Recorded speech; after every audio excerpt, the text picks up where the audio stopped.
I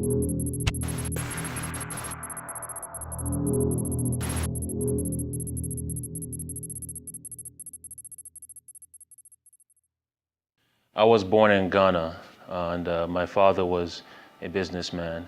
My mother was a seamstress, and they already had my older brother at the time, who was 8 years old.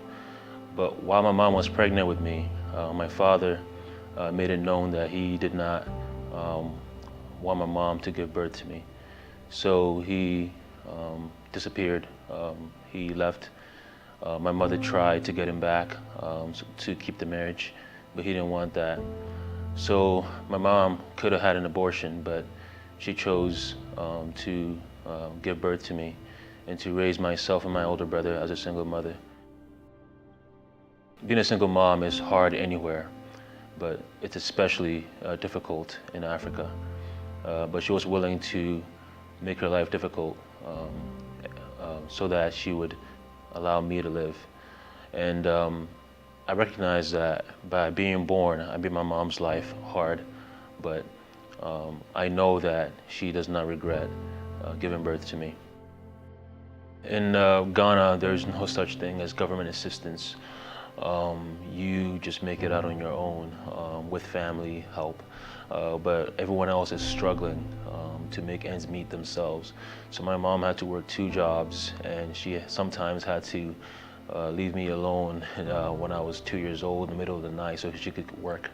But the reality is that you could always overcome an obstacle, and my mom was able to do that.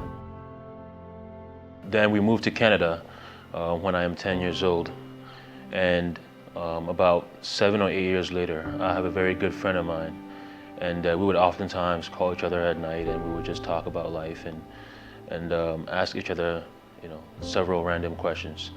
And one night she called me and she just randomly asked me, at least I thought it was a random question, what would you say to a girl considering an abortion?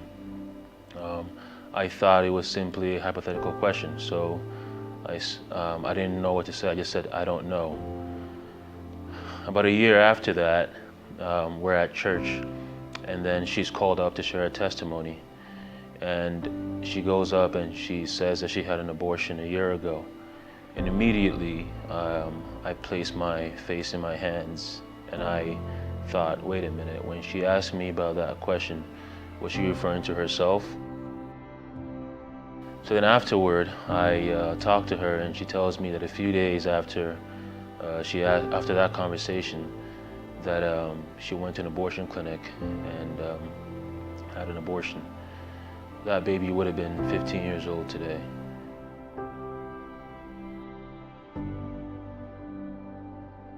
From that time on, I struggled with, what I said or what I didn't say.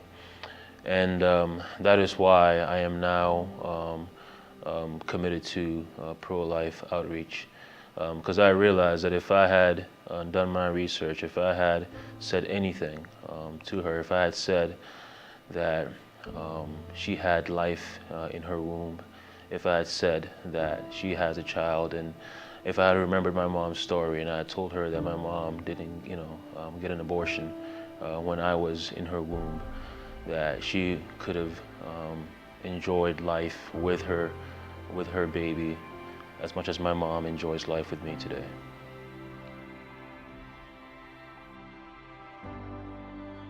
No one considers an abortion unless they feel that they have to. But the truth is, no one needs to have an abortion. Women can have the support they need. There are several organizations that are willing to help out if they would seek out that help. And it's important to recognize that we can't punish that baby for a difficult life, and the abortion will not bring any happiness. The friend of mine who got the abortion, she regrets it to this day. She wishes she could go back and not walk into the abortion clinic.